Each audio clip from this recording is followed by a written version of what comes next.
Hindi na isa sa publiko ang schedule ng rotation and resupply o RORE mission ng Pilipinas sa BRP Sierra Madre sa Ayungin Shoal. Ayon kay Defense Secretary Gilbert Teodoro, ito'y batay na rin sa naging desisyon ni Pangulong Bongbong Marcos matapos personal na makausap ng Pangulo ang mga sundalo sa AFP Western Command, partikular yung mga nagsagawa ng resupply mission kamakailan. The President has reiterated that we will not publish schedules of any RORE.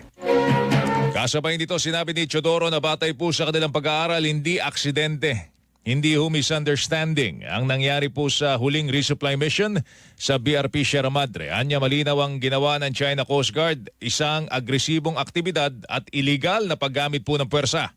We have now come to the conclusion that it was not a misunderstanding or an accident. We are not downplaying